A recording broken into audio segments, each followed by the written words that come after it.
Hey stop, tu roules sur le boulevard BD, cet album est fait pour toi. Elf, tome 31. Ilanun. Après que les cités côtières des terres d'Aran ont été englouties par un raz-de-marée, les hommes ne décoléraient pas envers les elfes qu'ils considéraient comme responsables du désastre.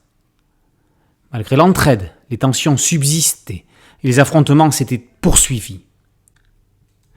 Aujourd'hui, les elfes restaurent les ruines d'Enlia. La jeune Ilanun est une elfe bleue, guerrière venue d'une colonie à l'est du royaume du Léon. Elle fait partie de l'expédition dirigée par Lanawin et chargée d'aller à la rencontre des charpentiers partis chercher du bois et qui ne sont pas revenus. Les traces laissées dans la neige permettent de suivre le sillon laissé par le chariot des ouvriers, mais il faut s'enfoncer loin au cœur de la forêt d'Araska. Très vite, les charpentiers vont être retrouvés massacrés dans une scène macabre visant a priori à effrayer les elfes. Les coupables sont-ils des orques ? Sont-ce les hommes de Kavonhan ? Qui que ce soit, le message est clair.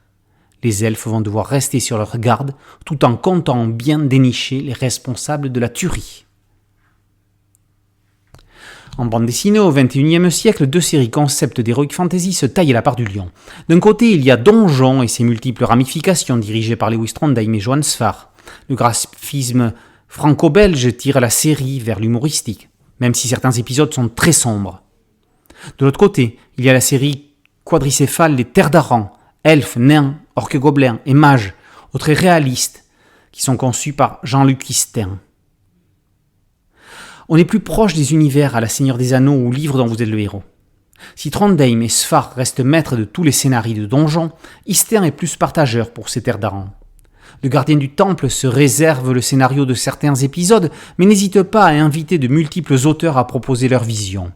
Il signe lui-même cet excellent 31e elfe, Ilanun, où des alliances improbables vont devoir se nouer pour vaincre un ennemi dont on peut mettre n'importe quel lecteur au défi de trouver son identité avant un final grandiose.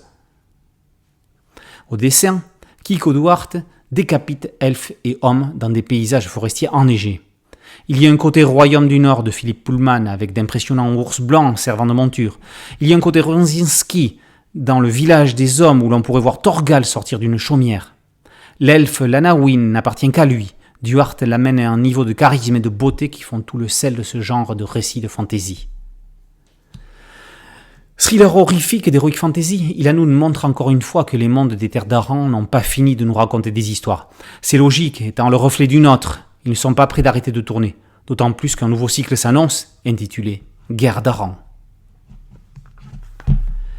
Elf, tome 31, Ilanun, par Istin et Duarte, et paru aux éditions Soleil. Boulevard BD, c'est un podcast audio, une chaîne YouTube. Merci de liker et de partager. Et de vous abonner. À très bientôt sur Boulevard BD. Ciao.